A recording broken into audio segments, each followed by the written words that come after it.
这段时间的猪菜都不好找了，就来把留着的这2半截来拔去喂了，长得也太高了吧。本来是留着做种子的，但是太多密密麻麻的也不好，苞谷也被齐了，都黄掉了。刚好今天也找不到猪菜喂猪，就来把小点的拔去一些，随便剩下几颗就够了。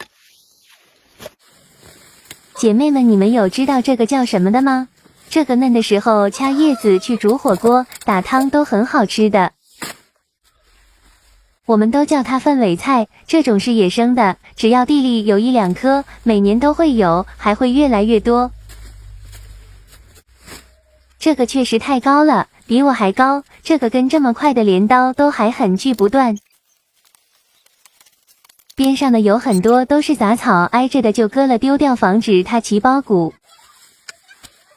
前年种在房子后面的这个葡萄树也长得很高了，来把它挨边的木瓜叶和一些杂草也拔了，等它长。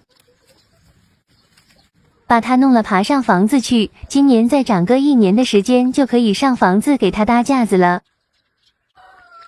今天又给房前屋后的杂草都拔了个遍，看着要下雨了，赶紧把猪菜抱着先回去了。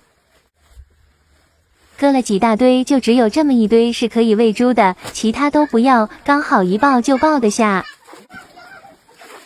刚回到家还有点儿太阳的，刚烧好水烫猪时就下起大雨来了，就喂猪的过程都没有拍。为了猪雨又停了，来把门前的积水来打扫了，冲了很多的泥巴下来。每次一下雨，门前这个地平打得不平整的原因，总是留了很多积水在这里，得用扫把才能扫掉。用这个魔术扫把刮得很干净，弄好烧的水也刚好开了。就叫4孩子来洗个头发，虽然刚下过了雨，但是太阳又再冒出来了，也不冷。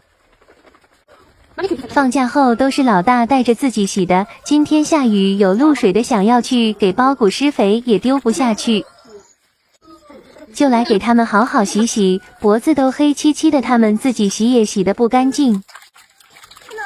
小老4要最后一个洗，就想玩水，洗好他们自己去太阳底下晒干。